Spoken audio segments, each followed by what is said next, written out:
intinya arsitek itu adalah diminta untuk mendesain kira-kira yang cocok dengan karakteristik iklim tropis itu apa. Udah itu aja.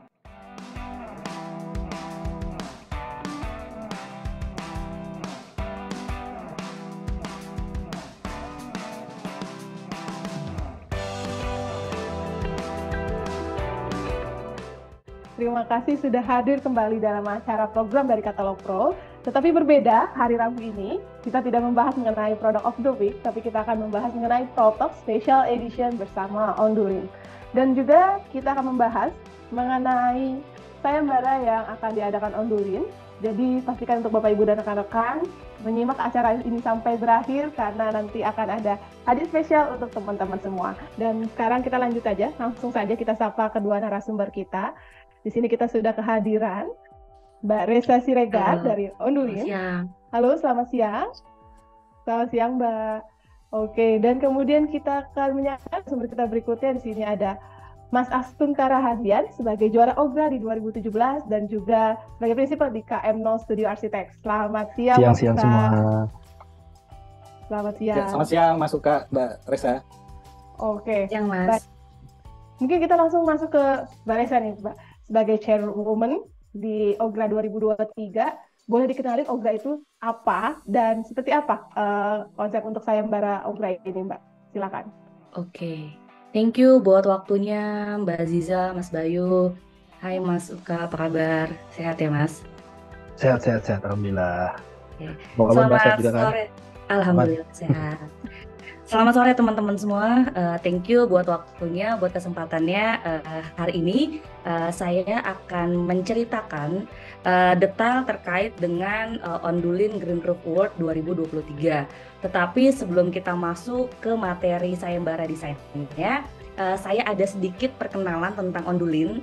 Mungkin ada yang sudah pernah dengar, ada juga yang mungkin belum tahu Ondulin itu apa.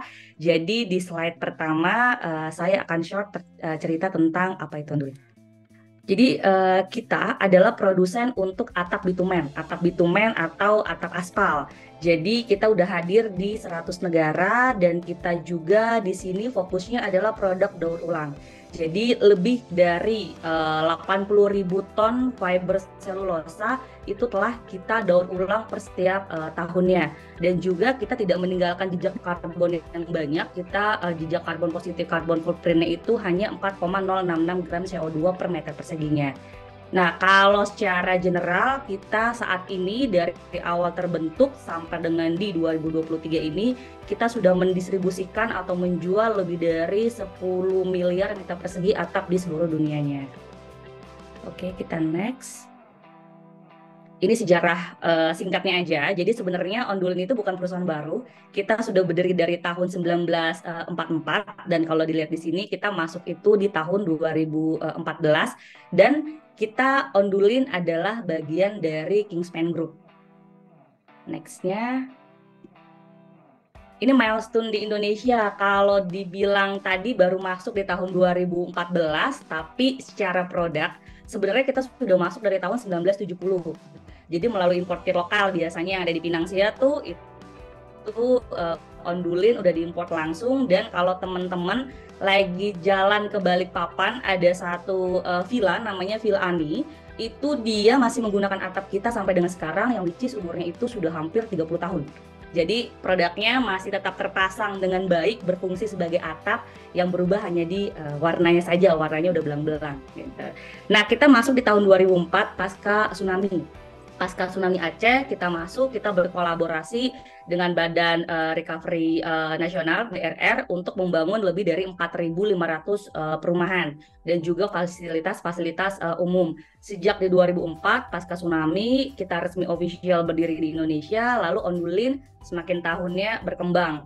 Nah, kalau produk kita itu ready stock di 3 gudang. Jadi kalau misalkan teman-teman ada project not only di Jakarta, misalnya di daerah Sumatera atau Indonesia Timur, barang kita itu ready di 3 gudang. Ada di Surabaya, di Jakarta, dan juga di Medan.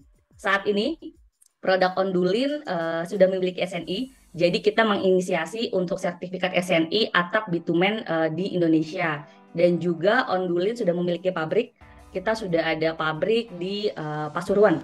di Pasuruan, Jawa Timur, dan juga targetnya akan beroperasi untuk second pabriknya. Jadi kita ada 2 pabrik. Untuk second pabriknya yang big production-nya itu di tahun 2024, dan kita juga sudah mendapatkan sertifikat GLI. Sebenarnya kalau terkait dengan sertifikat, secara internasional kita banyak melakukan tes dan juga mendapatkan sertifikat-sertifikat green.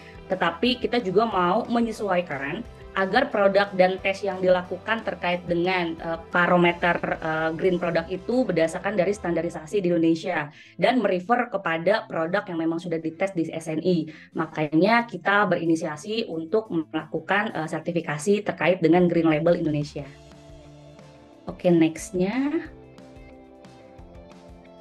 Jadi kalau awalnya kita hanya ngomongin atap saja, hanya atap bitumen saja yang bergelombang, lalu kita berekspansi, kita lebih besar lagi, kita produksi lebih banyak material lagi, yang tadinya hanya atap bergelombang, kita sekarang punya atap flat yang namanya Bardolin, sekarang kan lagi in banget tuh untuk desain-desain rumah atap minimalis. Dan juga kita punya atap PVC-nya, kita juga punya green solution atau solar panel. Di sini tidak hanya panel, kalau biasanya kan solar panel itu dia dipasang di atas gentengnya, ya kan, jadi sudah ada genteng existing, lalu di atasnya kita pasang panelnya. Tetapi kita juga punya solar tile. Jadi kalau teman-teman lihat foto di sini itu adalah yang on the solar, itu adalah solar tile, yang mana si solarnya itu berfungsi tidak hanya sebagai untuk matahari, gitu kan, untuk menyerap matahari, tetapi berfungsi sebagai atap juga. Jadi dia sudah bisa dipergunakan sebagai penutup atap rumah. Itu kita ada solusinya namanya on the solar tile. Lalu kita juga ada waterproofing. Kita basicnya adalah perusahaan aspal. Karena kita memiliki produk-produk aspal, sehingga kita memiliki waterproofing yang berbahan dasar aspal juga. Karena berdasarkan dari research, waterproofing terbaik mau any kind brand apapun, the best materialnya adalah aspal yang untuk terekspos atau terkena matahari. Karena prinsip dasar dari material aspal itu ketika dia kena sinar matahari, dia akan makin lengket dan akan makin menempel ke permukaan yang dia ditempelnya. Jadi mau itu coating, mau dia di membran bakar gitu. Nah, kita ada yang membrannya namanya Bitulin. Kita ada juga liquid, jadi kita ada waterproofing liquid, itu ada yang PU dan juga ada yang dia itu cementitious atau 2 komponen. Selanjutnya kita siap untuk menyediakan layanan konsultasi dan juga pelatihan. Jadi kalau teman-teman di sini ada butuh untuk dihitung, misalnya dihitung kebutuhan atapnya gitu kan, boleh kontak ke kita. Itu kita akan memberikan free konsultasi dan juga free perhitungan terkait dengan kebutuhan atapnya. Dan next-nya. Oke, tadi udah dibahas sebenarnya kita itu atapnya berbahan dasar selulosa fiber. Jadi 50% material kita itu yang dipergunakan adalah bahan daur ulang dan kita dicampur atau dimix dengan bitumen atau aspal. Sehingga beratnya kita itu hanya 4 kilo per meter perseginya. Next-nya. Nah, kalau di sini kita mau memberitahukan sebenarnya atap bitumen bergelombang, let's say kita jangan sebutin terkait dengan brandnya, kita ngomong secara general, atap bitumen bergelombang itu apa sih bedanya sama atap ringan dan atap berat apa? Jadi kalau di Indonesia, kategori atap itu ada 2, ada atap ringan dan ada atap berat. Kategori atap ringan itu adalah contohnya produknya keseng, genteng metal, setiap produk memiliki keunggulan dan kelebihan masing-masing. Kalau atap ringan, otomatis dia ringan dan juga dia rangkainya ekonomis karena bisa menggunakan baja ringan, tetapi dia tidak meredam suara sama dia berkarat. Kalaupun ada atap ringan yang dia menggunakan batu-batuan, itu dia memang bisa untuk meredam suara, tapi konsistensi terkait dengan masa produknya itu dia tidak akan lama karena biasanya pasir-pasirnya itu dia disemprot. Sedangkan kalau kategori atap berat seperti genteng beton, genteng keramik, otomatis karena dia kan tanah atau semen yang tebal banget, dia pasti sangat bagus untuk meredam suara. Dia pasti sangat bagus untuk meredam suara dan dia tidak berkarat. Nah, tetapi dia berat, tidak bisa menggunakan baja ringan, otomatis dari sisi cost untuk aplikasinya dia lebih mahal. Nah, kalau atap bitumen bergelombang sendiri sebenarnya mencoba untuk mengambil keunggulan dari tipe atap ringan dan tipe atap berat. Jadi kita ringan, hanya 4 kilo per meter persegi, lalu kita meredam suara. Kita bisa meredam suara sampai dengan 28 desibel, atau bahasa simpelnya adalah di dalam satu ruangan bisa keredam sekitar 20% noise-nya.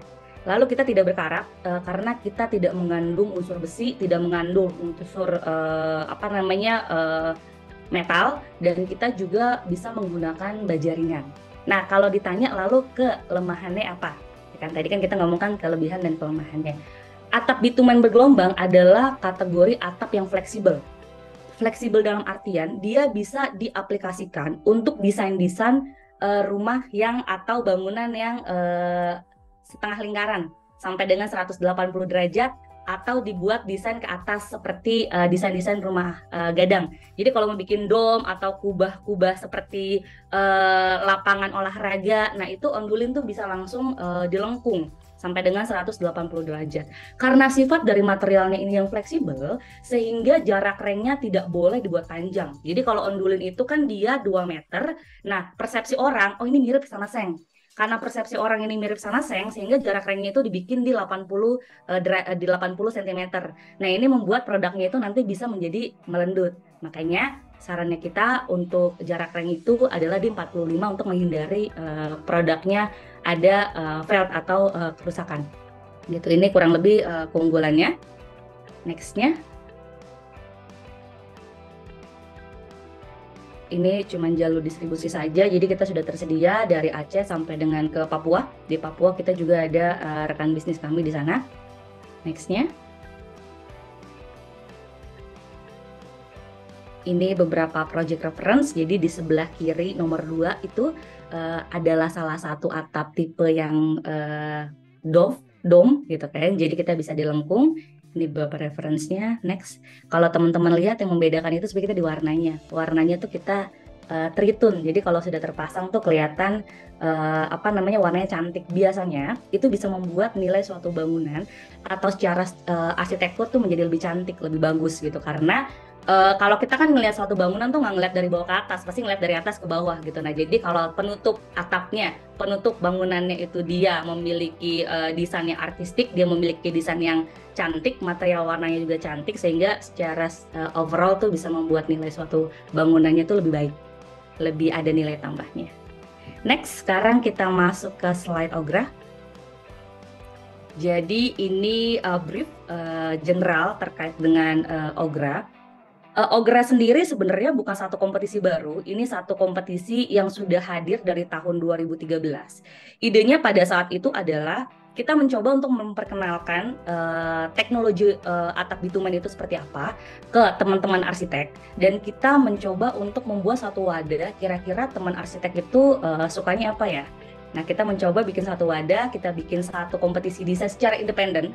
Kita tidak berkolaborasi dengan salah satu institusi apapun untuk meng-create-nya, karena kita mencoba membuat satu kompetisi desain yang dia memang transparansi, sangat transparan. Jadi di tahun 2013 Ogra kita luncurkan, kita buat, dan ini menjadi sayembara per 2 tahun sekali.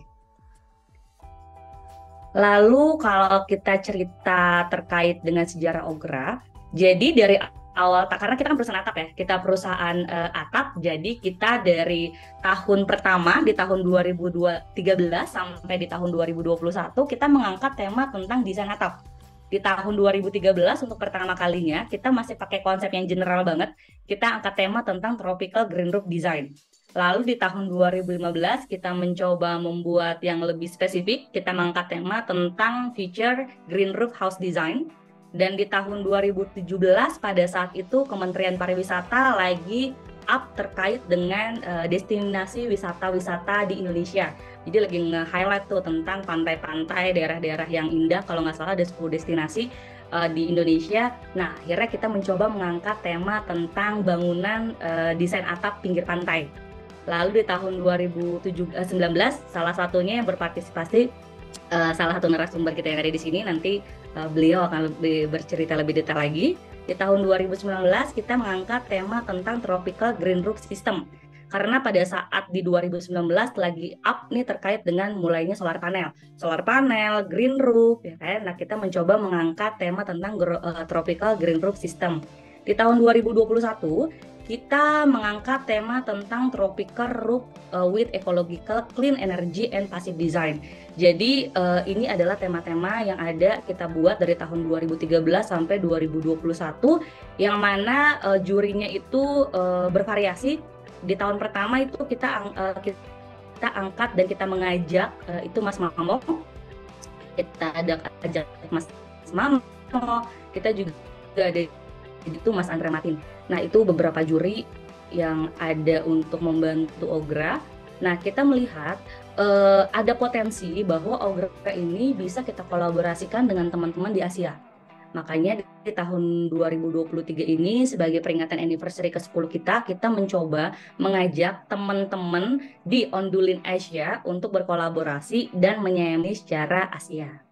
Oke. Yang tadi terkait dengan milestone-nya OGRA, tadi saya sempat sampaikan bahwa kita berkolaborasi bekerja sama dengan beberapa juri senior arsitek, ada Mas Mamo, ada Mas Andra Matin, ada Mas Sigit gitu. Nah, di tahun 2023 kita mengajak rekan-rekan Ondulin di Asia untuk berkolaborasi dan meng-up kompetisi OGRA ini ke level Asia. Nah, di slide ini adalah highlight terkait dengan kompetisi OGRA. Yang sebelumnya OGRA kita adakan secara offline. Jadi kita bikin event, terus udah gitu kita bikin penjuriannya itu secara offline. Nah, karena tahun lalu kita ada COVID, jadi di tahun 2021 kita proses untuk kompetisi desainnya itu kita lakukan secara online. Tapi untuk penjuriannya pun kita lakukan secara live. Jadi teman-teman bisa melihat proses penjuriannya seperti apa, dan kita juga mengundang teman-teman arsitek yang sudah masuk ke top 5 itu untuk mempresentasikan karya desainnya di depan para juri, sampai nanti akhirnya kita ada awardingnya kita lakukan juga secara online. Next, selanjutnya kita sekarang bahas terkait dengan OGRA 2023. Jadi saya tadi sudah sempat cerita bahwa ini adalah kolaborasi. Jadi ini adalah kolaborasi teman-teman Ondulin di Asia. Ada beberapa cabang Ondulin Indonesia yang kita berkolaborasi dengan tujuan kita mau mengundang teman-teman profesional itu untuk berkontribusi pada bangunan yang lebih hijau, dengan berfokuskan kepada kira-kira desain atap apa sih yang paling cocok untuk daerah tropis di Asia. Dan juga ini sebagai salah satu apresiasi kami kepada industri pembangunan. Semoga OGRA ini bisa menjadi salah satu wadah dan bisa menjadi salah satu ajang yang diperhitungkan untuk di dunia arsitektur di Indonesia dan sekarang di Asia. Next-nya. Tahun ini kita mengangkat tema tentang Tropical Passive Roof Design for Low Energy House. Targetnya masih sama, kita targetkan kepada profesional, non-student, dia individual sebagai arsitek, developer, kontraktor, ataupun desainer, dan dapat berpartisipasi dari 6 negara, Indonesia, India, Malaysia, Filipina, Thailand, dan juga Vietnam. Untuk detail terkait dengan pendaftaran dan upload karyanya bisa melalui website ogra-contest.com. Untuk tour dan segala macamnya juga bisa di-download di sana. Kita kenapa sih melatar belakangi mengangkat tema terkait dengan Tropical Passive Roof Design for Low Energy House. Saat ini kan lagi happening banget concern setiap negara terkait dengan penurunan energi, terkait dengan low energy.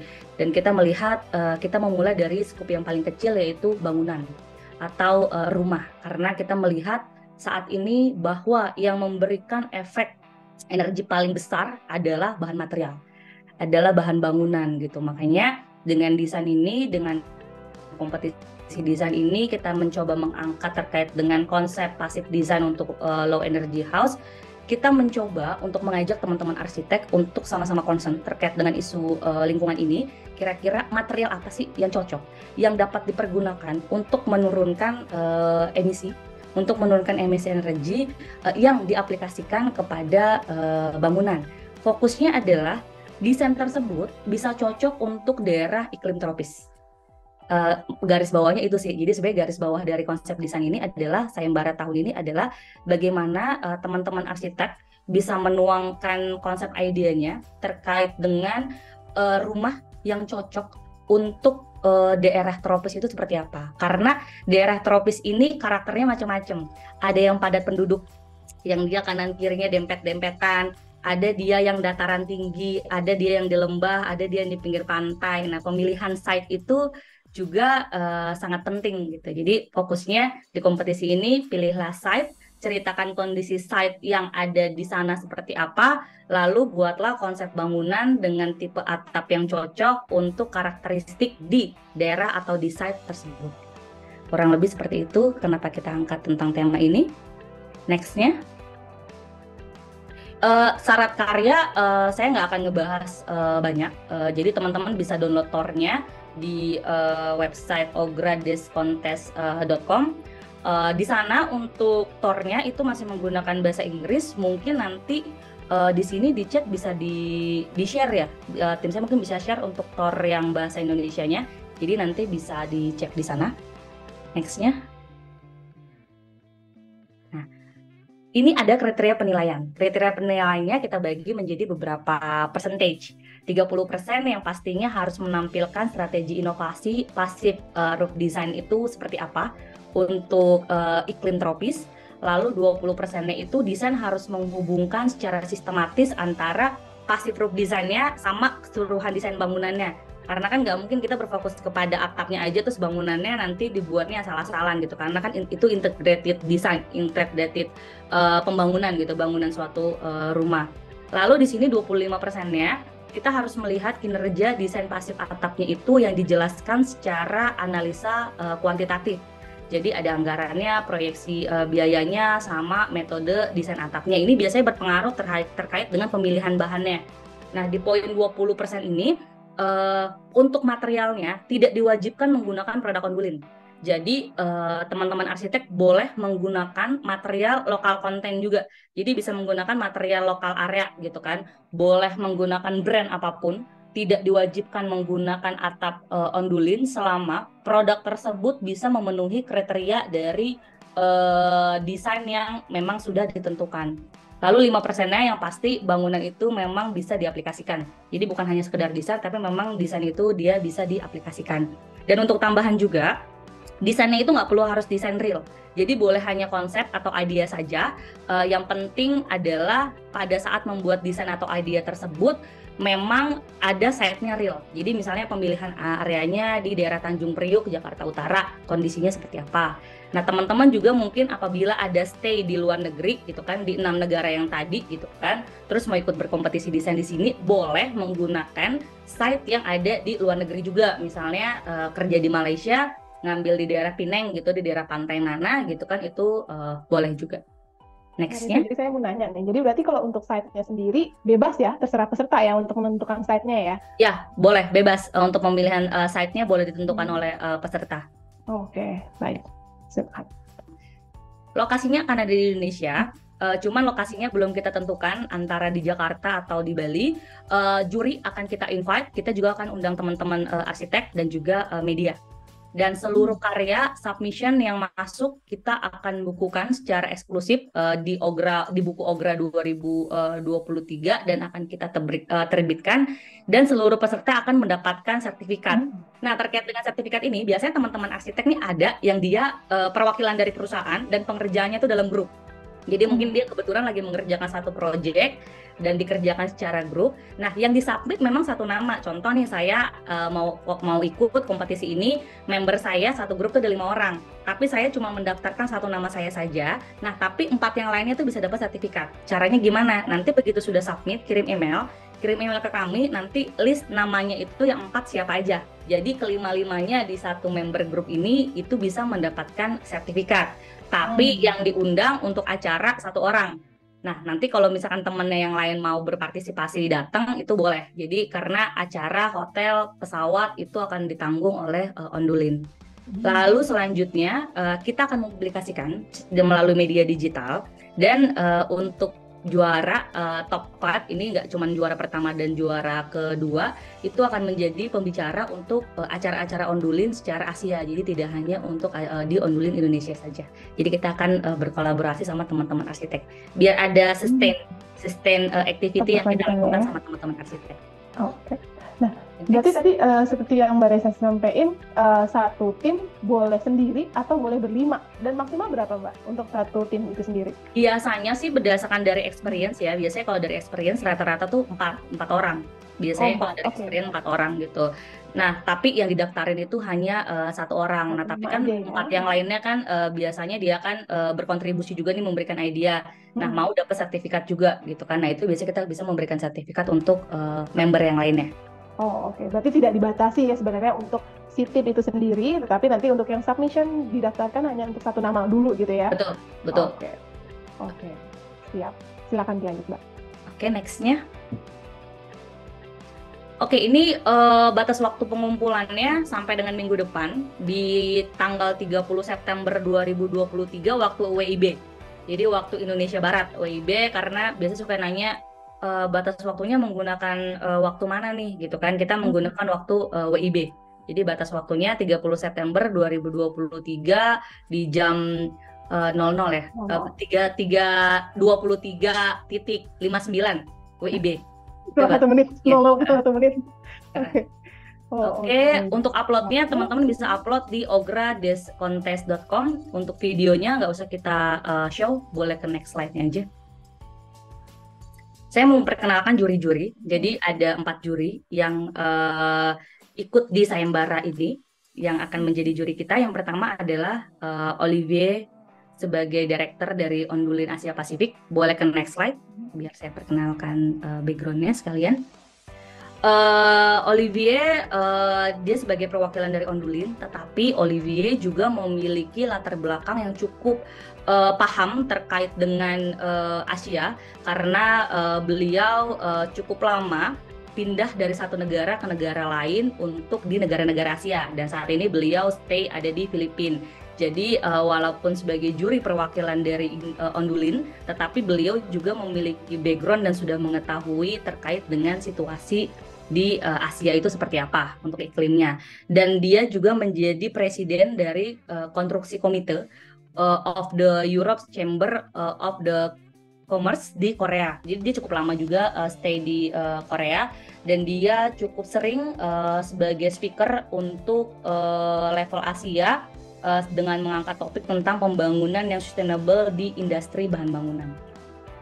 Nextnya, juri kedua ada Pak Iwan Prijanto sebagai ketua dari Green Building Council Indonesia, dan Pak Iwan juga yang mengkontakkan atau menghubungkan dengan Green Building Council di Asia yang lainnya juga gitu kan, karena kita mengajak kolaborasi tidak hanya untuk Green Building Council di Indonesia, tapi beberapa Green Building Council di Asia juga. Latar belakangnya beliau juga dia memiliki sertifikat Greenship profesional. Jadi beliau yang memberikan akreditas suatu bangunan ini apakah terakreditas sebagai bangunan yang green atau tidak. Nextnya, ini Mas Ivan Priyatman. Jadi di kompetisi 2021 kita ajak Mas Ivan untuk berkolaborasi dan menjadi juri juga, karena kita tahu saat ini beliau cukup sangat expert di bidang passive and active design. Jadi dari 2021 kita banyak melakukan kegiatan webinar, sharing session terkait dengan apa itu active dan passive design. Nah, karena tahun ini kita mengangkat tentang passive design lagi, jadi kita mengundang beliau lagi menjadi menjadi juri di sayembara OGRA ini. Nah, latar belakang beliau sendiri, Mas Ivan lulusan University of Washington dengan gelar Bachelor of the Art pada Architecture Studies, dan juga beliau Master of Architecture dan sertifikat pada Building Science dari University di US juga. Dan saat ini beliau juga sebagai dosen pengajar di University Ciputra, di Universitas Ciputra Surabaya gitu. Jadi beliau lumayan aktif dan cukup aktif terkait dengan desain-desain mengangkat konsep tentang aktif dan pasif design. Nextnya, nah yang satu ini adalah satu arsitek dari Filipina. Beliau sangat senior, dan kita cukup sangat berterima kasih. Ondulin cukup sangat berterima kasih bahwa idenya kita, konsepnya kita terkait dengan desain, kompetisi desain atap itu cukup di-appreciate sama Mr. Jun. Dan beliau mau menjadi salah satu juri untuk kompetisi kita ini. Melihat dari experience-nya Mr. Jun, dia sudah memiliki pengalaman 51 tahun di bidang arsitektur dan 49 tahun di bidang perencanaan. Dan dia juga merupakan salah satu dosen di Harvard University. Jadi dia di Amerika mengajar di 2 tempat, di Harvard sama di satu university lainnya. Dan dia itu juga sudah keliling di 20 negara sebagai pengajar dan juga kalau dilihat dari profilnya arsitek Palafox ini dia sudah banyak mendapatkan penghargaan baik di lokal di Filipina maupun di internasional. Pada tahun 2019 dia mendapatkan penghargaan sebagai Most Outstanding Professional of the Year pada bidang perencanaan lingkungan dari Professional Regulation Commission di Filipina. Dan juga Forbes Asia Magazine mengutip beliau sebagai satu dari 48 pahlawan pada kategori filantropi di Asia. Dan tahun 2012 dia juga dianugerahi oleh Senat JCI sebagai salah satu dari 3 top outstanding Filipinos di bidang arsitektur. Jadi dia cukup banyak mendapatkan penghargaan dan juga dia banyak mendapatkan gelar arsitek baik secara lokal di Filipina dan juga dia dapat diploma dari Advanced Management Development Program for Real Estate dari Harvard Graduate School of Design. Jadi teman-teman yang berpartisipasi pada kompetisi desain ini cukup bisa berbangga karena salah satu jurinya juga kita mengundang adalah juri yang memiliki sertifikat internasional. Oke, next. Slide terakhir. Ini summary saja terkait dengan Ograh. Yang pertama, kompetisi desain ini free, tidak dipungut biaya apapun. Dengan total hadiah 9.200 untuk 5 orang pemenang. Kita akan mengadakan celebration secara offline yang akan dihadiri oleh para pemenang, juri, rekan-rekan arsitek, dan juga media nasional. Kita juga memberikan kebebasan untuk teman-teman arsitek memilih menentukan produk material atap apa yang ingin digunakan pada desainnya. Tidak diwajibkan menggunakan atap produk-produk ondulin. Lalu kalaupun mau pakai silahkan, tetapi tidak ada nilai tambah 1, 2, 3 poin nggak ada, karena ini bebas untuk pemilihan atap materialnya, bisa menggunakan apapun. Kita memiliki 4 juri yang memiliki experience secara nasional dan internasional. Seluruh karya akan kita masukkan ke dalam eksklusif e-books yang kita nanti desainnya juga akan berkolaborasi dengan arsitek. Jadi akan didesainkan untuk konsep bukunya oleh salah satu arsitek di Indonesia. Dan seluruh peserta akan mendapatkan e-sertifikat dan eksklusif merchandiser. Dan sayembara ini boleh diikuti oleh teman-teman arsitek di 6 negara, yaitu Indonesia, Malaysia, Filipina, India, Thailand, dan Vietnam. Pesertanya adalah profesional, non-student. Kalau ditanya profesional itu batasannya apa? Sudah lulus kuliah, minimal 1 tahun. Lalu pertanyaan selanjutnya, apakah harus sudah bekerja atau bergabung di satu instansi perusahaan arsitek? Tidak harus, apabila hanya bekerja sebagai freelance, karena kan arsitek banyak banget nih yang freelance tidak memiliki atau tidak bergabung di dalam satu perusahaan, itu boleh selama sudah lulus kuliah. Gitu. Jadi itu yang kita maksud dengan profesional. Jadi bukannya kita buat dalam satu batasan tertentu. Yang terakhir, jangan lupa untuk submit karya desainnya sampai dengan tanggal 30 September 2023 waktu WIB. Wah, masih ada waktu sampai 30 September. Jadi teman-teman partisipan di sini yang mau langsung ikutan Ograh bisa langsung ya Mbak Desa ya. Oke, nah ini dia. Untuk info lebih lanjut boleh cek di website kita ogradescontest.com. Tapi kalau mau bertanya langsung boleh kontak kita sih by email atau enggak DM Instagram kita aja. Jadi langsung di DM aja di Ograh ID. Ograh ID boleh di DM di sana, nanti akan kita jawab pertanyaan-pertanyaannya. Mungkin ini slide terakhir dari saya. Terima kasih buat waktunya. Oke, wah terima kasih Mbak Risa. Berarti tadi ya untuk QR code-nya jadi bisa di-scan. Mungkin kita boleh balik lagi ke slide sebelumnya. Jadi boleh di-scan dan teman-teman jika ingin mengikuti untuk sayembara Ograh bisa langsung ke website atau ke Instagram Ogra Official. Jadi nanti untuk pertanyaan-pertanyaan, jika misalnya ada yang terlewat di sini, boleh bertanya langsung ke Instagram account-nya. Oke. Dan tadi caranya seperti apa? Jadi tadi kita sudah sediakan form, Ondulin sudah menyediakan form, nanti tinggal diikuti dan disubmit seperti itu. Oke.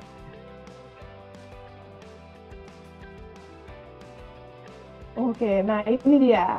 Jadi ada hadiah eksklusif. Jadi buat teman-teman partisipasi acara Protox hari ini akan mendapatkan hadiah eksklusif dari Ondulin. Caranya tadi langsung mendaftar ke ogra-contest.com di sesi Protox dan klik register untuk daftar dan pilih online event isi Protox Katalog Pro. Dan nanti tim dari Ondulin akan memilih 10 orang pemenang yang sudah mendaftar yang akan mendapatkan hadiah eksklusif dari Ondulin. Dan pengumumannya kita akan umumkan besok melalui Brand News Katalog Pro.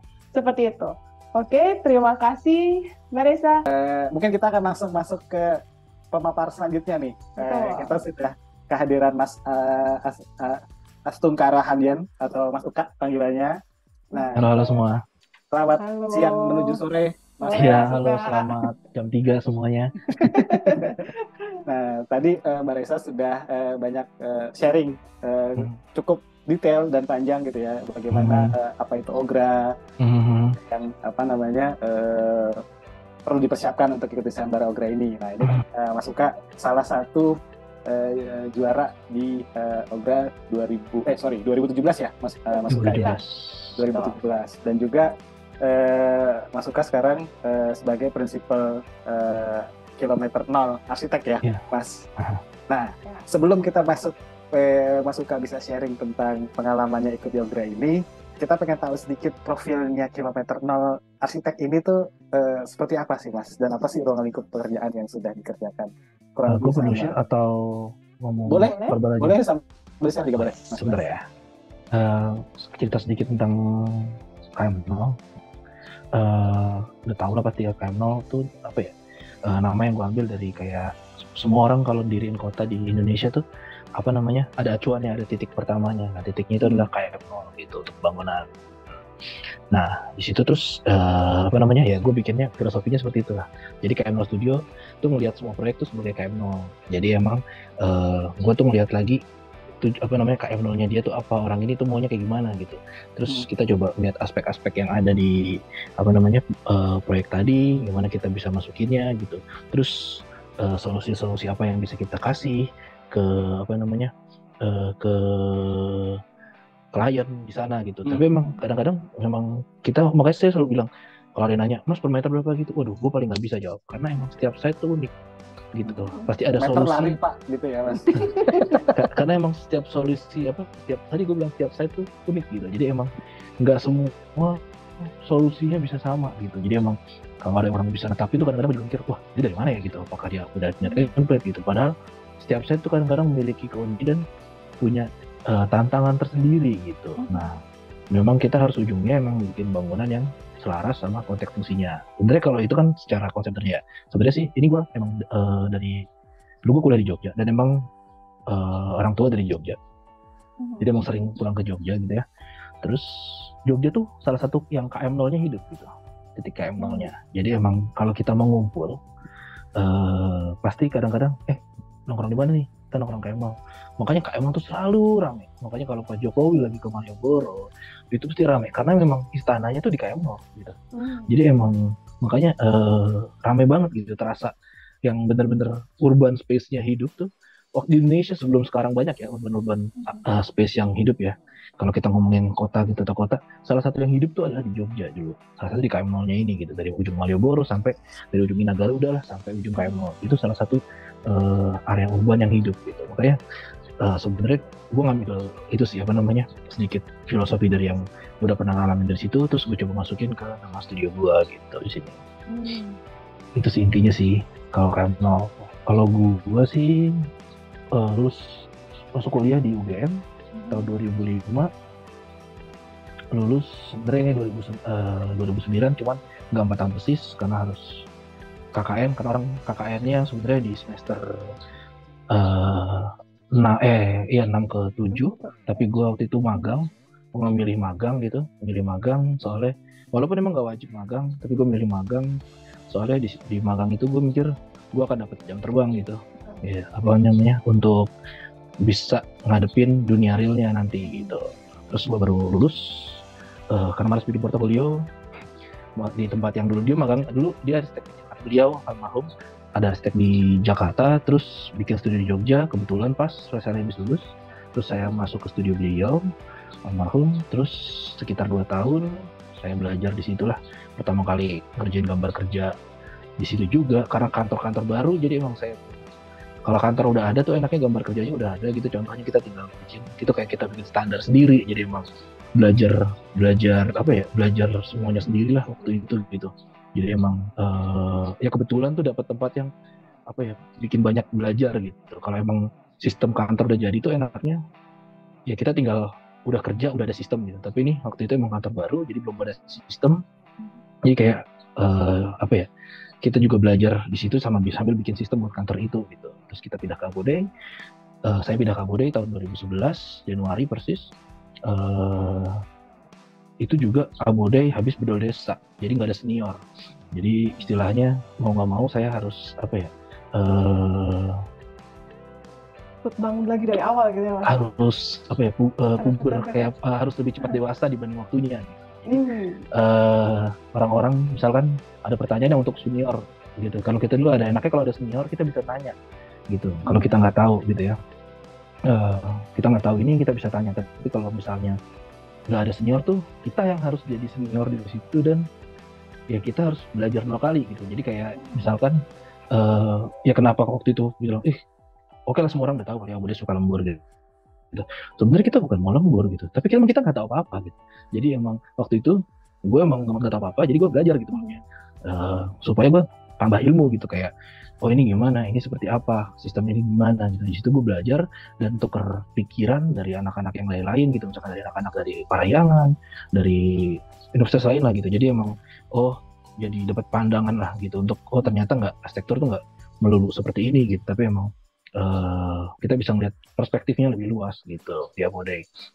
Nah sampai 2017 itu umurnya 29 sampai 30 lah, cuma mikir pengen coba tantangan baru. Akhirnya coba diriin KM0. Dulu sih saya pertama diriin berdua, terus tapi temen comeback balik ke Abodei gara-gara pandemi. Emang kita agak sedikit goyah ke pandemi akhirnya, tapi saya terus mau jalanin ini dulu sampai sekarang. Jadi emang ya saya sekarang masih di KM0 gitu. Itu prestasi baca aja, nggak enak kalau baca sendiri. Kalau untuk KM0 sendiri, kira-kira untuk tim sendiri berarti ada di Jakarta semua kah Mas? Atau memang ada di teman-teman yang lain juga nih? Emang kita agak sedikit unik ya, maksudnya dulu gue pertama nggak percaya juga sih kalau sistem ini bisa gitu. Tapi gara-gara pandemi mengharuskan gue untuk mau remote gitu. Jadi sampai sekarang jadi kebiasaan gitu. Jadi emang sistem kami juga remote, dan gambar kerja juga kita pakai drafter yang nggak ada di yang nggak satu beda nama kita gitu. Memang kita pakai outsource gitu untuk gambar kerjanya. Jadi emang kita fokusnya emang di desain, tapi gambar kerja kita tambah ke mereka buat ngerjain, tapi kita harus cek balik gitu gambarnya gitu. Kayak misal, tapi pekerjaan awal kayak superimpose yang gambar struktur ke arsitektur kita lakukan dulu.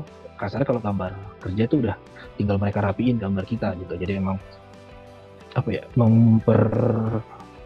mengurangi biaya sewa tempat, tapi menambah skill kita untuk mendelegasikan sebuah pekerjaan. Nah itu yang sebenarnya menjadi tantangan di kantor yang remote gini gitu. Skill untuk mendelegasikan, untuk mengatur deadline itu juga menjadi tantangan di kantor yang remote gitu. Memang beda kayak kantor yang lain gitu. Kalau kantor biasa kan untuk konvensional, masuk pulangnya jam. Kalau gue sih sebenarnya terserah kalian mau kerjanya malam atau kerjanya jam berapa. Yang penting gue kasih deadline, kita diskusi, dapat. Habis itu ya ntar sebelum presentasi kalau bisa sih udah dikirim dulu biar saya ada review sedikit.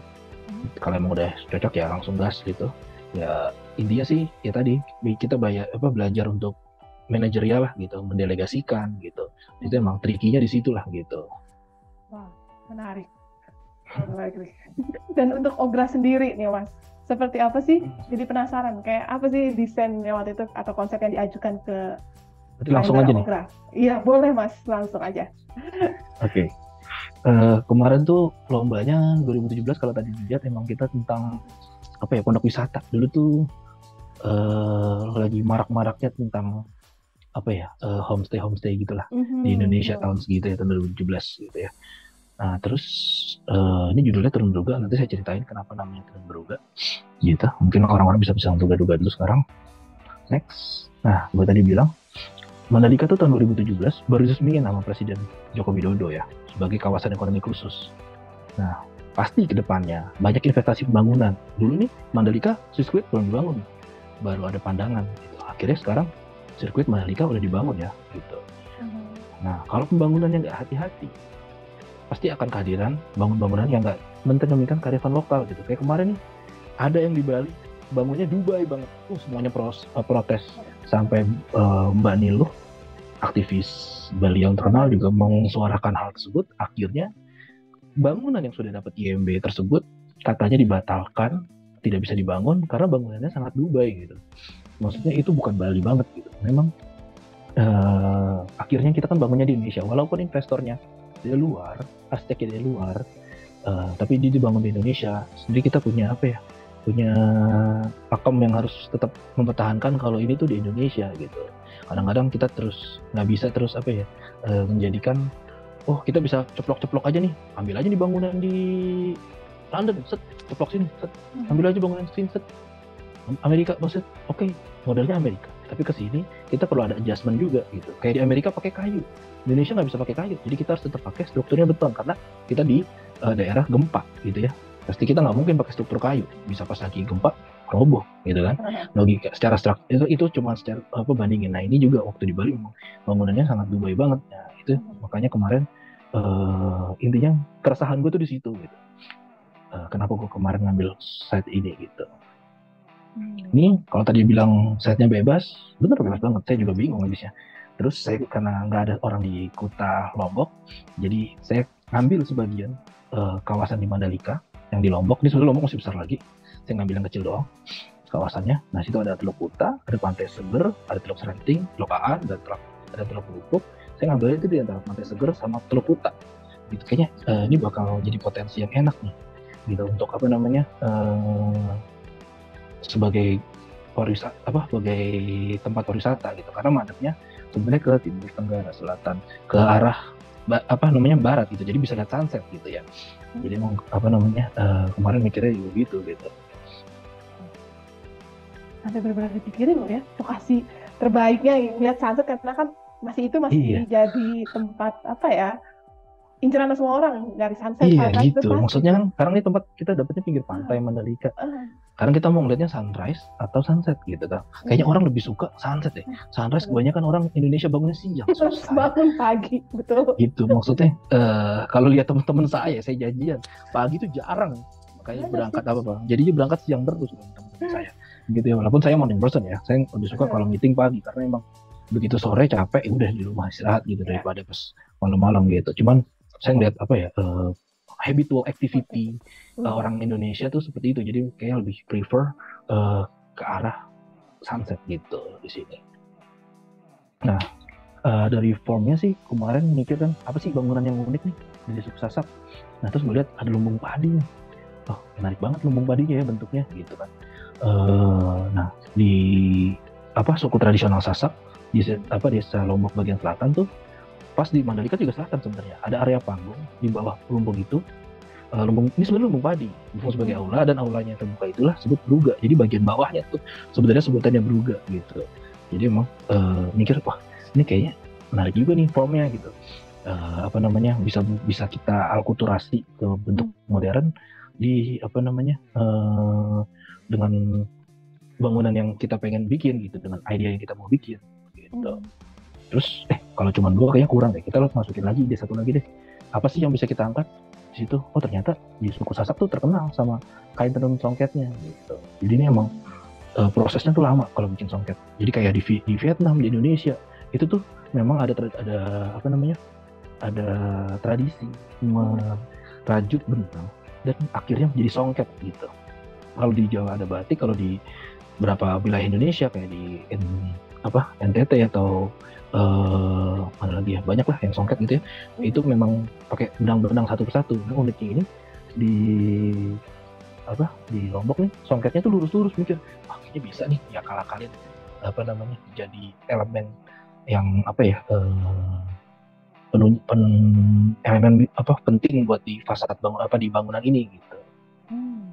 Nah terus akhirnya keluar lah bentuk ini, dan gue tadi fasadnya tadi langsung gue pakai si latisnya tadi, jadi si bentuk garis-garis itu gue jadi elemen fasad bangunannya yang ada di depan. Secara formnya gue ngambil proporsi dari Brugga gitu.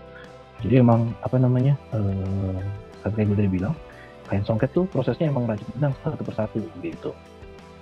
Nah habisnya gue ngambil lagi si bentuk tradisional Brugga. Habis itu gue tenun kembali dalam fungsi pariwisata modern seperti pondok wisata yang ini akan kita bikin.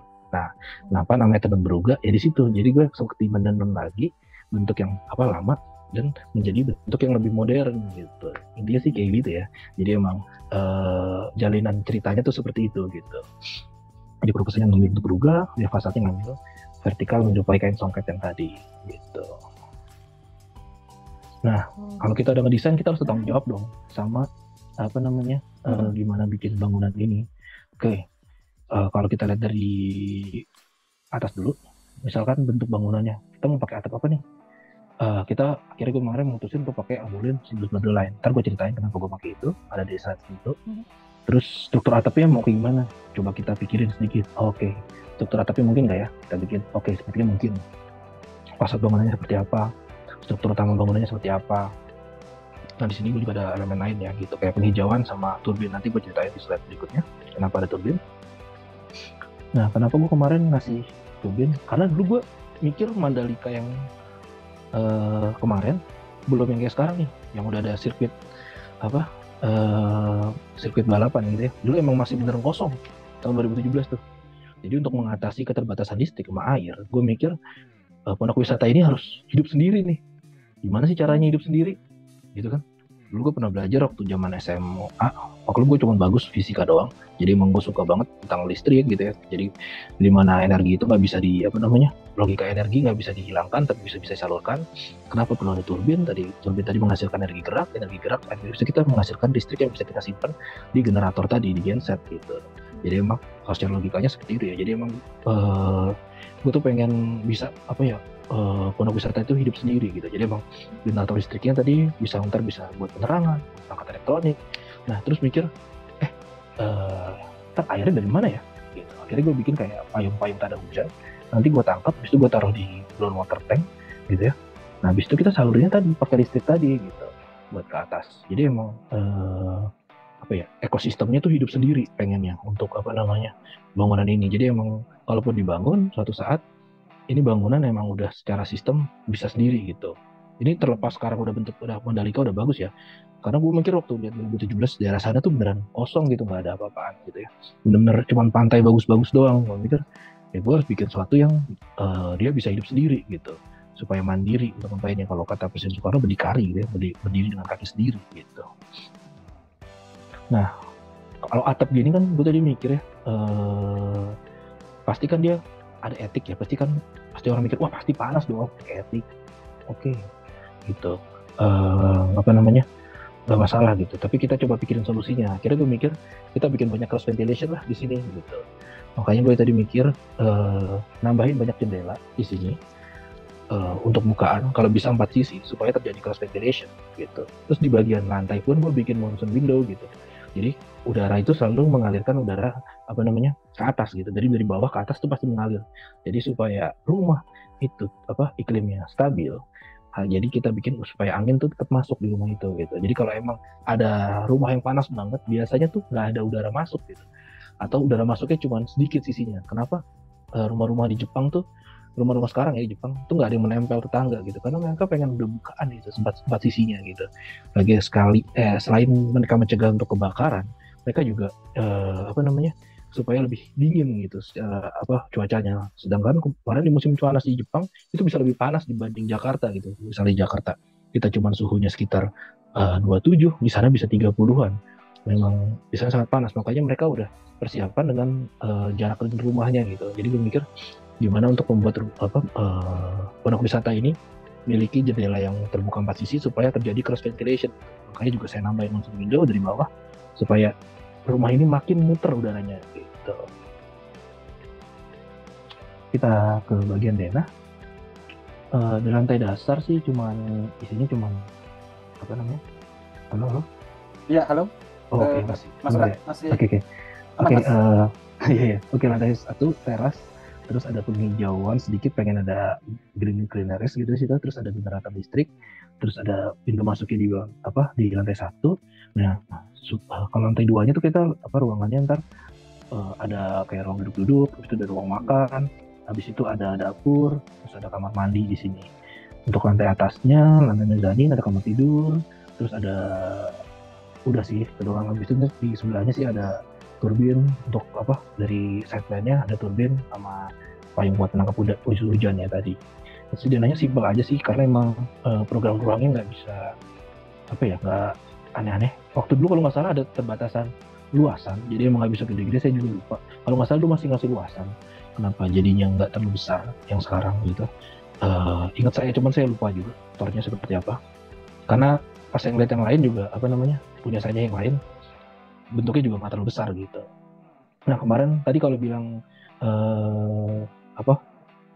nggak boleh pakai sponsor, kalau saya memang suka pakai sponsor. Jadi saya pakai atap sponsor gitu ya, karena emang bisa buat lengkung gitu. Emang bisa lebih dari 40%. Karena memang jarang ya cari desain atap tuh yang bisa miringan 40% dan bisa lengkung gitu. Gue mikir, wah ini pas banget nih cocokologinya gitu ya, pas banget gitu. Selain dari estetikanya udah bagus gitu ya, warnanya juga banyak gitu.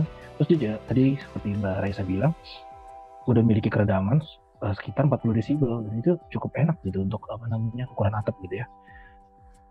Ini kalau tinggi bangunannya sih total sekitar hampir 12 meter, 11, sekian. Lantai 1-nya dan lantai 2-nya 3 meter 15, karena saya anak tangganya 175 dari bagi rata. Terus ruang mezaninnya 4 meter sampai atas, karena apa? Karena pengen ruang kamar utamanya jadi lebih tinggi gitu, dan secara proporsi beruganya juga lebih dapat gitu. Memang mengejar proporsi sih sebenarnya untuk seperti ini. Untuk ini potongannya.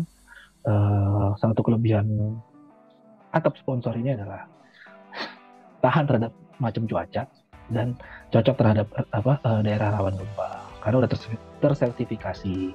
Gua nggak tahu, tercek aja ya sertifikasinya benar apa enggak gitu. Mas Uka, sorry saya jadi mau nanggepin, berarti pada saat Mas Uka akhirnya kan tadi Mbak Resa bilang sebetulnya untuk pengaplikasian atapnya bebas, mau mondulin bagus, enggak juga boleh pakai brand lain pun. Tadi Mbak Resa boleh ini deh loh trennya gitu ya, maksudnya nggak apa-apa gitu tadi. Nah pada saat akhirnya Mas Uka menentukan pakai tipe atap ondulinnya ini, itu sempat ada konsultasi sama tidurnya nggak Mas waktu itu? Kebetulan saya tuh emang anaknya rajin ya, jadi saya baca sendiri dan nonton semua YouTube-nya tentang atap-atapnya. Jadi emang udah mental observasinya oke berarti ini ya, mental research ya. Jadi emang saya tuh mentalnya mental researcher, walaupun saya cuma S1 ya. Tapi emang sebenarnya mental saya emang researcher gitu. Kalau tadi saya bilang, saya tiap proyek tuh emang ngulik gitu. Jadi emang nggak mau yang udah template gitu. Emang banyak sih orang udah nyaman kan proyek ini doang. Tapi kalau saya tuh seneng ada proyek baru yang saya belum pernah kerjain, ya saya seneng research gitu tentang suatu, saya baca lagi gitu. Tapi emang ya lama, karena ya mau nggak mau, karena kalau emang yang belum saya sama-sama ngerti mungkin dari nol gitu teman. Kalau ini kan minimal saya greennya udah lumayan belajar dulu waktu saya tesis. Saya mengambilnya tentang redesign gitu waktu di UGM. Jadi emang minimal saya udah 6 bulan dulu pernah belajar tentang redesign. Malah kalau di UGM tuh 2 kali sih, hampir setahun saya belajar tentang redesign berarti. Jadi ada pra-TA itu ngumpulin skripsi, pas TA-nya adalah saya menerapkan skripsi tadi ke tugas akhir gitu, ke bikin desainnya. Jadi kalau kampus lain kadang-kadang cuma boleh milih 1, nah di UGM lu 2 gitu, ada pra-TA dan tugas akhir. Nah jadi emang kelebihannya gimana menaruh semua yang ditulisan menjadi sebuah desain gitu. Jadi emang ya kelebihannya seperti itu. Memang kekurangannya adalah capek. Cuman kelebihannya kalian lagi nambah ilmu gitu di situ. Bahkan waktu di UGM seperti itu ya. Saya nggak tahu kalau kampus lain ya.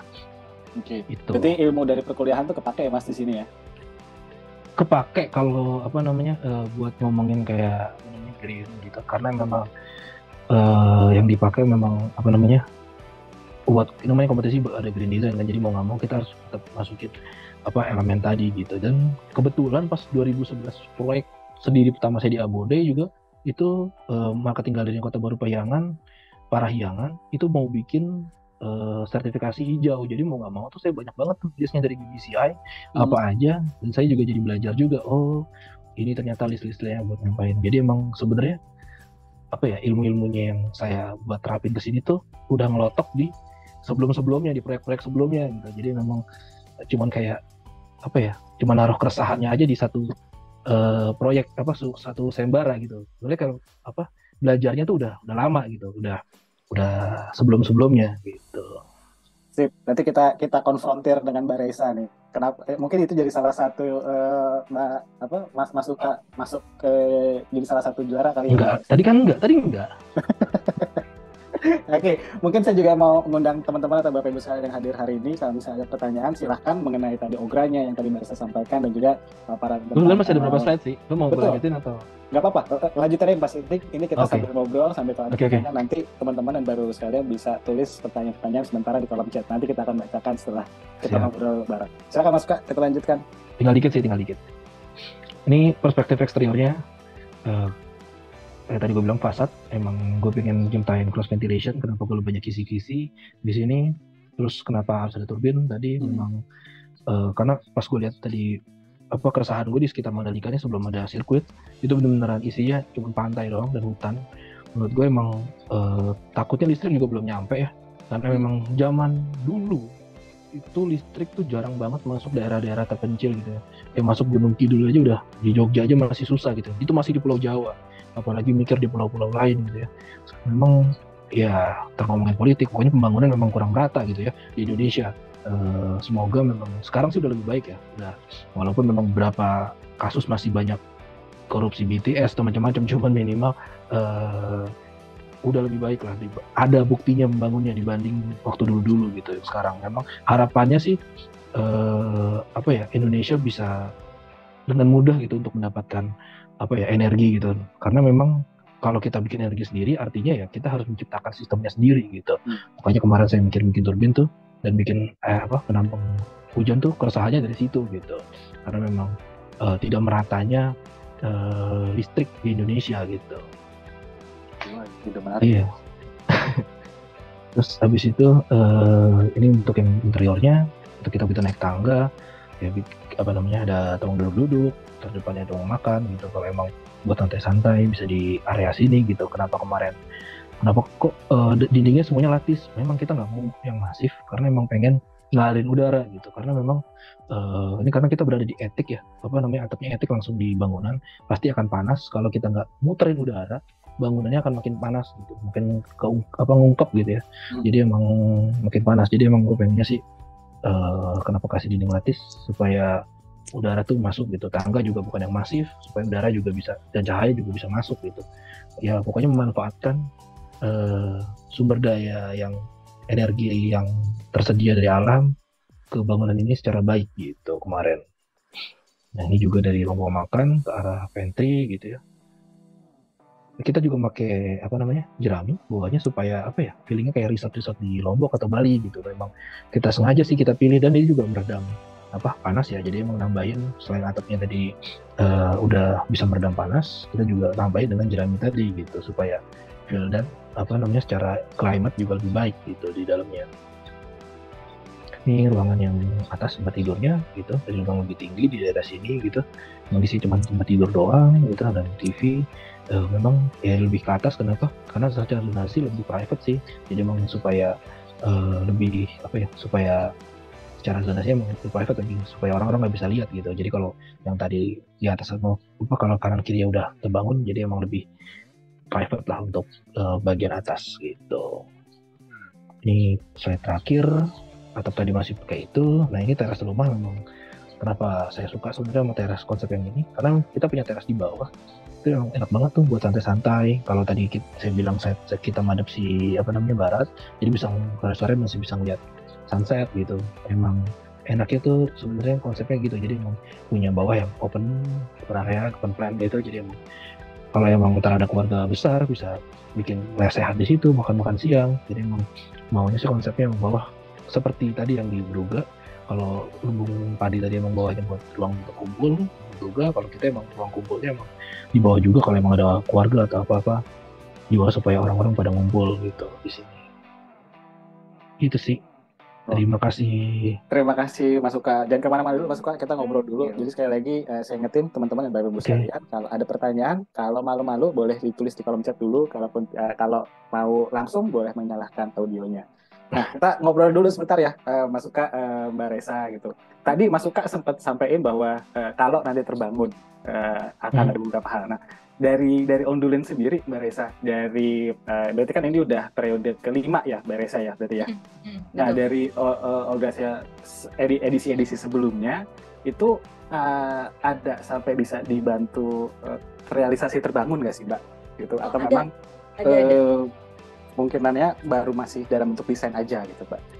Jadi tadi sih sebenarnya sempat aku sampaikan juga tuh bahwa ada beberapa yang memang itu tuh project real juga gitu kan. Jadi yang ikut kan biasanya ada dari perwakilan perusahaan juga tuh.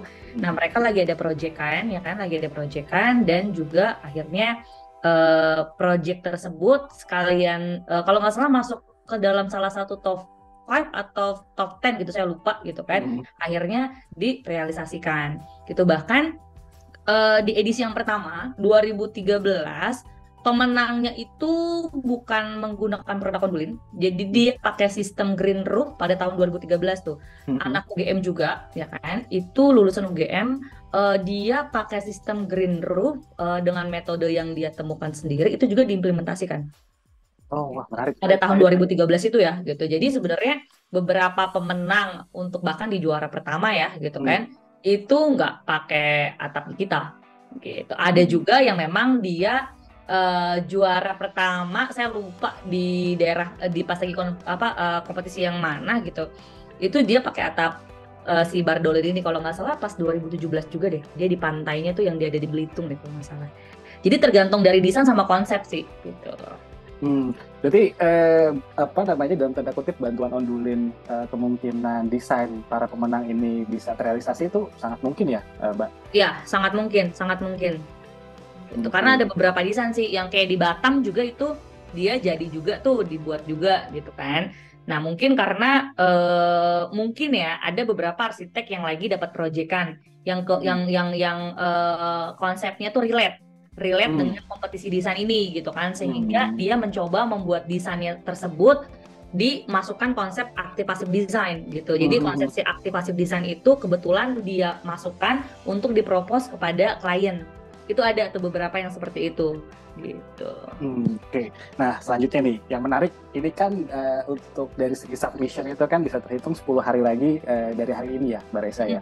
Nah, ini kalau ngobrol kemarin ya, kita ngobrol-ngobrol sama Mas Suka kan, Mas Suka juga submissionnya agak akhir-akhir ya sebenarnya ya. Mas Suka boleh share sedikit nggak? Jadi tuh gue jujur aja nih, proyek ini tuh gue masukin September ini gue masukin 3 proyek kalau nggak salah. Oke. Oh, jadi boleh gitu ya, Mbak Resa ya? Boleh misalnya satu nick gitu, boleh masukin 3 karya. Gue lupa ya nama sendiri atau nama orang pokoknya. Gue lupa. Boleh. Gue masuk 3 ya, gue masukin 3 lah. Jadi sebenarnya ini misalnya saya arsitek nih ya, saya arsitek terus saya mau submit lebih dari 2 desain gitu kan, ceritanya nih di idenya lagi banyak nih, even itu yang dia real ataupun itu imajinasi ya kan. Imajinasi juga kan pasti akan kita lihat oleh juri itu bisa diimplementasikan atau tidak gitu kan. Jadi kan kita kan nggak cuma main coret-coretan konsep desain paling bagus-bagusan kan gitu. Ada yang dia submit lebih dari 2 gitu kan. Misalnya lebih dari 1. Caranya adalah dia submit atau register 2 kali. Karena kita kan per satu nomor satu karya. Menggunakan nama yang sama atau nama tim yang lain? Menggunakan nama yang sama nggak masalah. Oke. Yang penting dia registrasinya teman-teman ya. 2 kali. Boleh tuh kata Mbak Resa. Itu boleh. Tapi karena kan possibility untuk menangnya kan jauh lebih besar. Betul. Ya kan? Betul. Yang keren itu kalau seandainya desain 1, desain 2-nya menang dua-duanya. Nah, kalau begitu Belum gimana pernah tuh, Mbak? ketemu sih. Belum pernah Belum pernah ketemu tahu. sih. Tapi kalau misalnya ada kejadian seperti itu gitu ya, antisipasi dari Ondulin apakah tetap akan Ya nggak apa-apa lah. Nggak menangin masalah. dua-duanya? Karena kan pada saat kita melakukan penjurian, itu kita tidak melihat namanya siapa. Tapi yang kita lihat itu adalah karya desainnya. Desainnya ya. Jadi kan di dalam karya itu tidak dicantumkan nama. Jadi tidak maksudnya di karya ininya ya, desainnya tidak dicantumkan nama arsiteknya. Jadi penjurian itu kita lakukan ya memang berdasarkan dari karya desainnya. Jadi ketika karya desainnya itu ternyata dua-duanya dia pemenang, ya berarti memang orang tersebut idenya keren. Dan cukup kompeten untuk menjadi juara gitu ya, Mbak? Betul, kita ada kok beberapa yang submit desain lebih dari satu menggunakan satu nama ya gitu. Walaupun tapi dia registrasinya kan 2 kali gitu kan untuk mendapatkan nomor pesertanya beda. Karena sistem penjurian kita sekali lagi tidak dilihat dari si namanya. Tapi pada saat nanti kita verifikasi untuk pemenang, kita pasti akan minta contoh KTP-nya untuk membuktikan dia sudah lulus sekolah atau tidak gitu kan. Nah itu pasti ada verifikasi di akhir sebelum kita melakukan pengumuman. Wah keren. Jadi ya teman-teman, kirim sebanyak-banyaknya berarti boleh ya Mbak ya? Boleh. Nah balik lagi ke Mas Luka nih, Mas untuk yang desain tapi ini. Mas yang lucu kita walaupun udah tapi kita nggak pernah dapet yang menangnya. Bener yang tadi pas Mas Luka bilang, belum dapat misalnya Mas Luka kirim 5 desain misalnya gitu. At least 2 deh yang menang gitu. Belum ada sih sampai sejauh ini. Belum ada ya. Mudah-mudahan negara lain nggak bikin talk show kayak gini, jadi ntar tetap mereka satu-satu aja. Ya. Nah, balik lagi ke Mas Luka. Mas, untuk yang desain untuk kompetisi Ogre 2017 ini proses pengerjaannya sampai submission itu berapa lama, Mas? Sebenarnya rata-rata 3 harian sih satu inian, 3 harian? Satu inian. Soalnya emang sebenarnya tadi gue bilang waktu itu tuh gue anak-anak yang lagi pada sibuk, cuman kayak gue lagi yang cuma ngecek doang. Habis itu gue mikir ya ada selebaran nih gitu, gue diam aja ngerjain iseng jadi terus tinggal lempar ke anak-anak. Gue punya ide nih gini, gue udah bikin 3 desain. Coba bantuin gue deh breakdown nih, ini idenya seperti ini. Baru gue ini biasa kalau proses harusnya desain yang baik, kita diskusi dulu kita mau bikin apa. Ini gue balikan, gue udah jadi dulu, gue udah bikin dulu yang di otak gue, baru gue lempar ke anak-anak gitu. Maksudnya ini mau kita apain gitu, ini konsepnya gini, bagus nggak kalau kita tulis seperti ini gitu. Kemarin gara-gara emang terlalu banyak anak-anak lagi workloadnya lagi lumayan, jadi gue balikin prosesnya gitu. Jadi emang banyak cara lah menuju Roma gitu. Jadi emang ada yang form follow function juga, ada yang function follow form gitu. Menurut gue balik lagi nggak penting, yang penting produk akhirnya gitu kalau buat gue. Seperti itu. Sebenarnya kalau menurut gue sih nggak bagus ya. Kalau bagusnya sebenarnya satu yang kita pikirin banget itu bagus, karena memang jadi ujung-ujungnya itu kepikiran. Cuman kalau emang satu juga takutnya jadi overthink sih orang, karena memang kita terlalu banyak ide, jadinya ditaruh satu tempat jadi kayak terlalu gemuk gitu, terlalu banyak kontennya, jadi terlalu maksa gitu. Itu juga bisa terjadi gitu. Kayak gue bilang sebenarnya bikin sayembara tuh nggak ada teori rumus persisnya gitu yang 100% seperti ini, harus seperti A, seperti B, seperti C, seperti D gitu. Memang nggak ada gitu. Memang kadang-kadang ya let it flow aja gitu yang kita lakuin. Kadang-kadang overthink juga nggak bagus gitu. Kalau kita makin overthink jadinya desainnya tadi gue bilang terlalu banyak yang kita mau, ini mau. Terlalu banyak konten malah jadi bingung sendiri ya Mas. Pas dilihat kok nggak ada gitu, nggak ada yang mencerminkan semua gitu. Nggak ada yang bersuara gitu. Kasarnya kalau Chef Yuna nih habis nyobain dia pengen makannya seperti apa, cobain kagak ada rasa asinnya, nggak ada rasa daerah ininya gitu. Maksudnya seperti itu kalau masakan gitu ya. Dia juga arsitektur seperti itu juga gitu. Maksudnya dia punya ide ini tapi nggak tercermin di gambar, nggak tercermin di desain, sama juga bohong gitu kalau Chef Yuna ya, sama juga bohong gitu ya. Jadi emang menurut gue sih lebih bagus sih yang lo masukin ide, yang lo masukin juga di gambar itu sama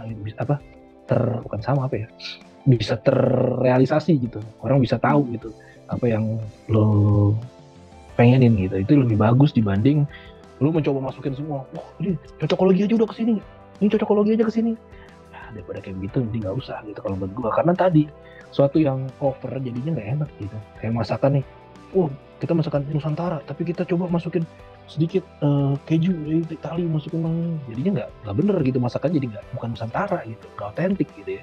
Itu yang sebenarnya kalau kita mungkin Indonesia modern, tapi Indonesia modernnya bukan tekniknya doang yang dari bukan French cuisine, tapi kita apa namanya, semuanya kita ambil bahannya dari Prancis ya, namanya bukan masakan Nusantara gitu, ujung-ujungnya itu masakan Prancis gitu ya. Tapi kita pengen bener-bener kita masukin bangunan Indonesia yang kita buat modern dan kita terapin pakai yang tadi matra-matra lokal tadi yang di Indonesia ada gitu.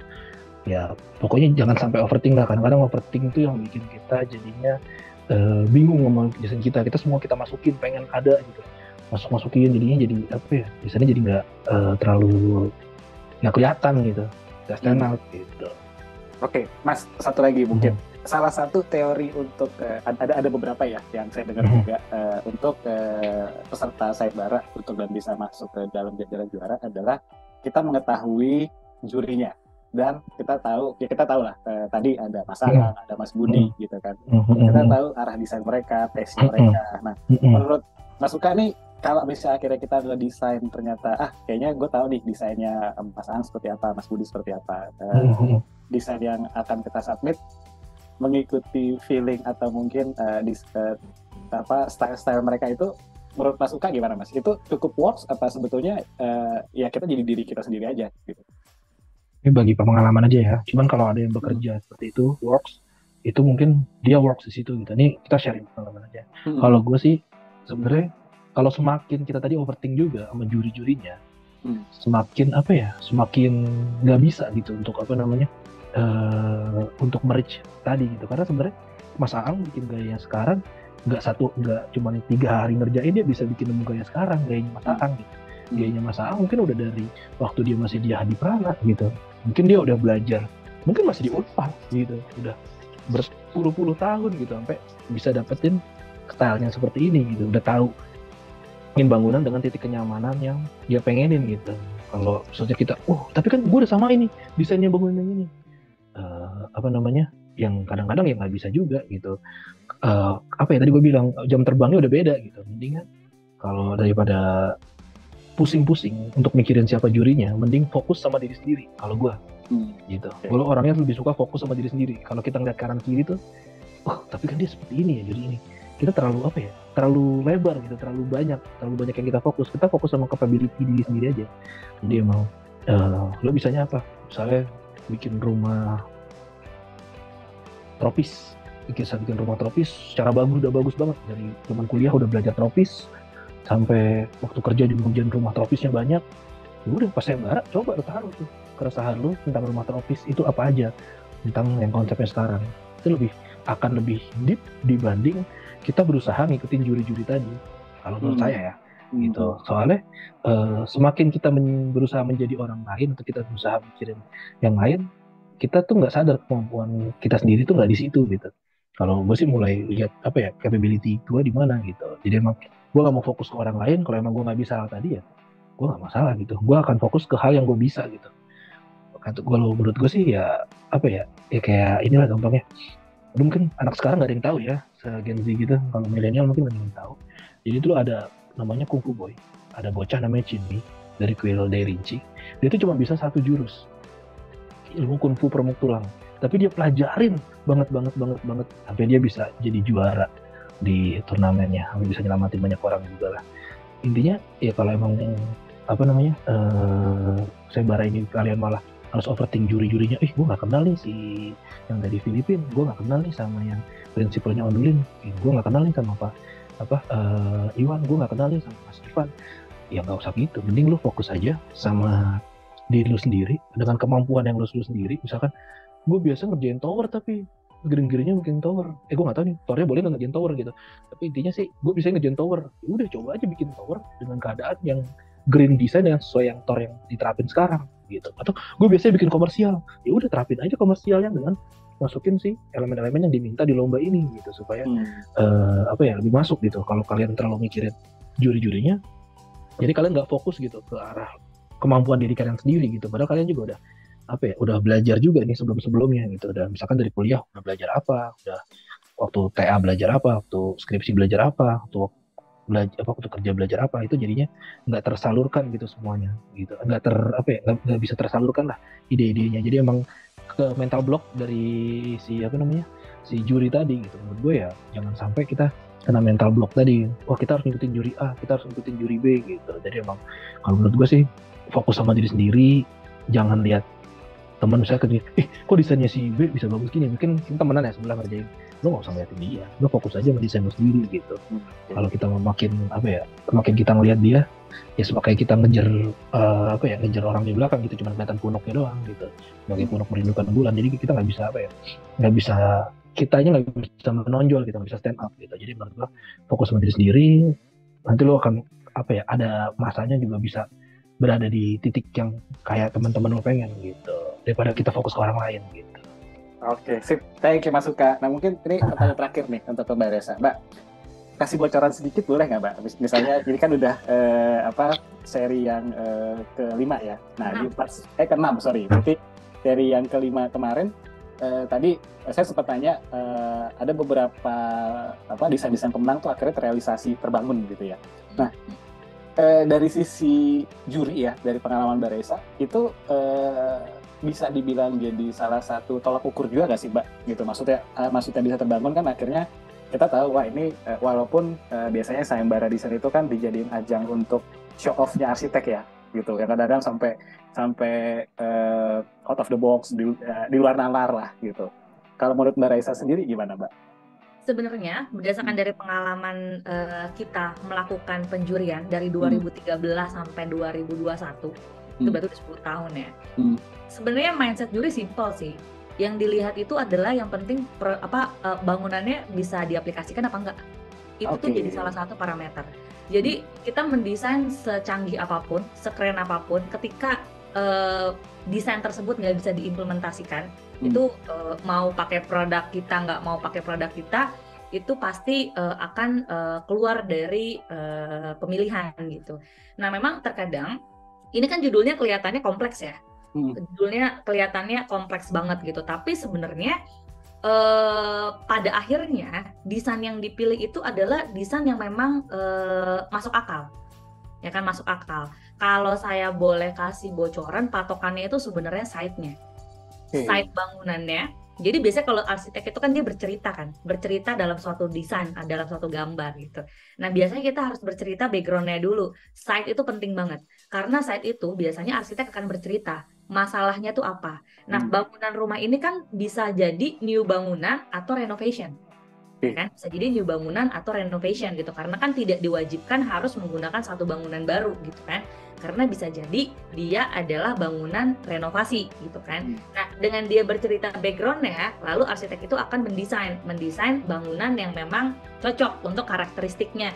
Nah itu biasanya akan menjadi nilai poin yang tinggi di situ gitu. Sebenarnya terus yang kedua, walaupun kompleksitas, maksudnya kelihatan judulnya kompleks, intinya arsitek itu adalah diminta untuk mendesain kira-kira yang cocok dengan karakteristik iklim tropis itu apa, udah itu aja.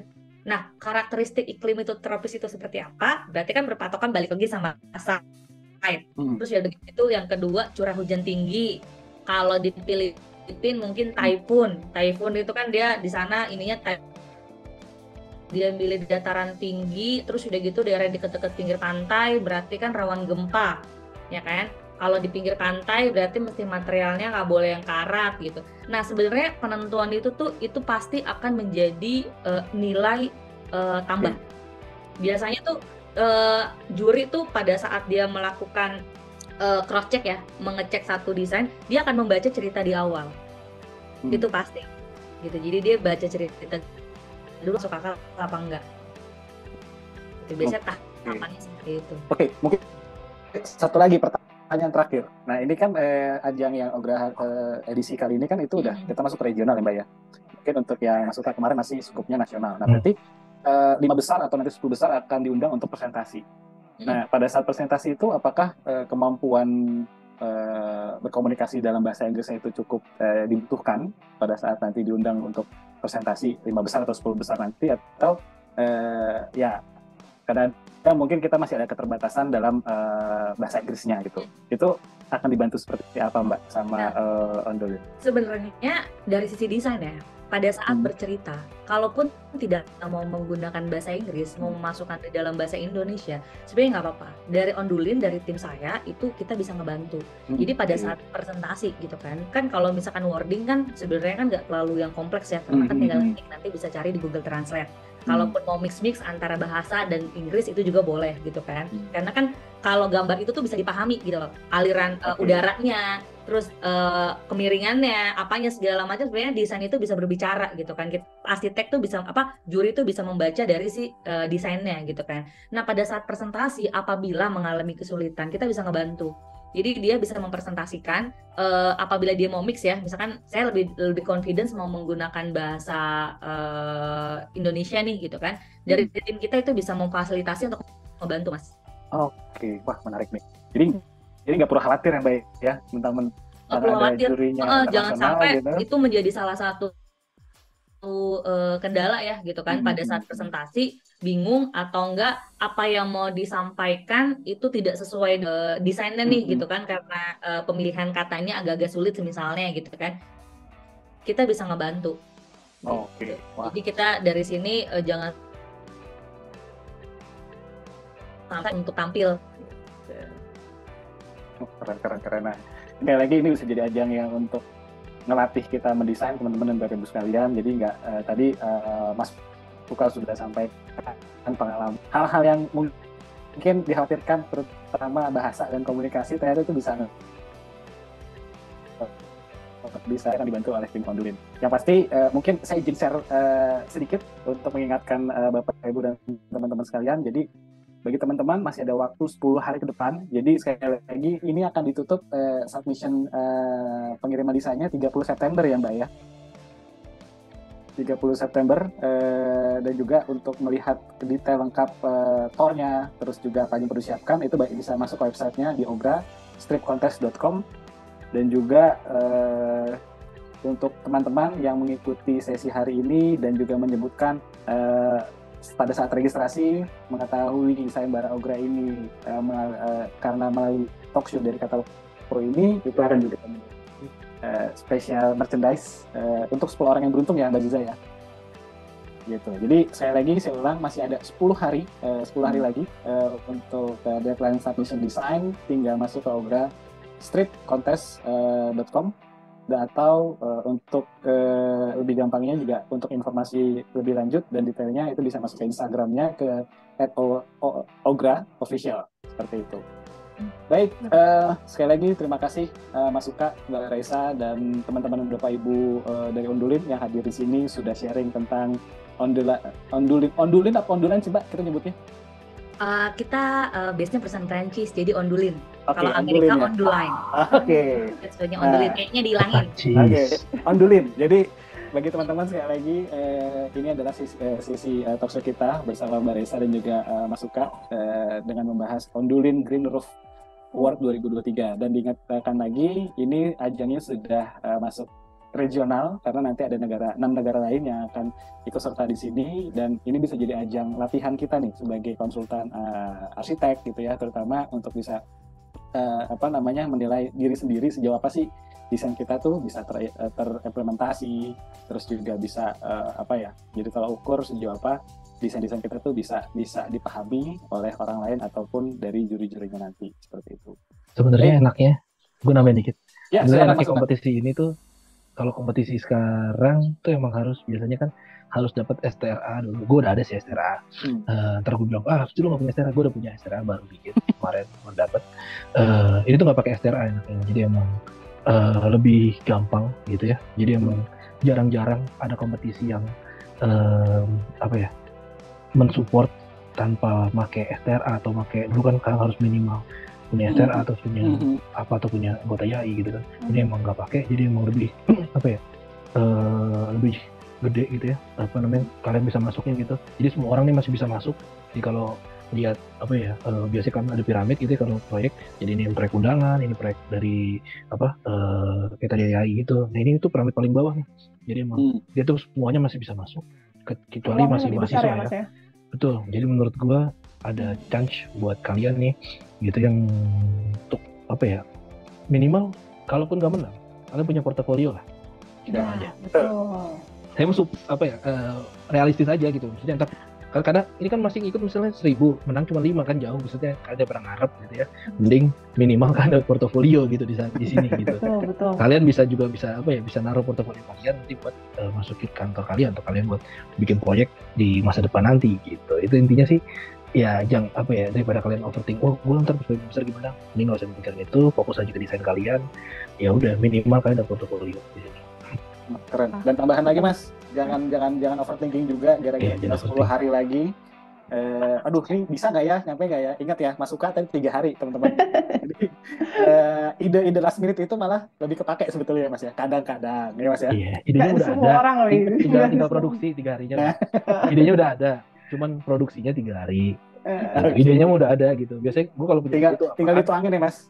Gue sih nulis gitu, atau gue skate gimana gitu, walaupun bukan jadi proyek, minimal gue punya studi sendiri gitu. Emang itu kebiasaan aja sih, jadi emang gue orangnya emang jadi biasa jadi nulis, jadi skate kalau ada ide baru, kepakainya di proyek mana nggak tahu gitu. Yang penting tuh tulis aja dulu keresahan yang pengen kita bikin siapa tahu nanti berguna di masa depan gitu.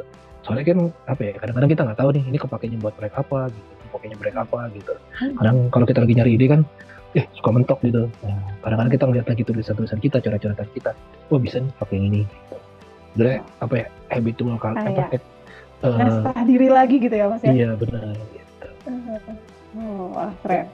Terima kasih closingnya Mas Uka. Sekali lagi jangan poin intinya adalah jangan overthinking. Kerjain aja, gerak dulu aja ya. Gitu ya. Kerjain aja dulu, gak usah mikirin aneh. Kerjain aja dulu. Minimal kalian udah portofolio lah. Gitu. Kalaupun kalah kalian dapat portofolio gitu, nggak usah mikir aneh-aneh dulu. Oke, thank you sekali lagi Mas Uka, Mbak Risa sudah sharing di sesi Protox Katalog Pro.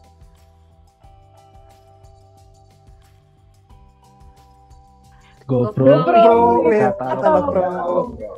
Oke, terima kasih.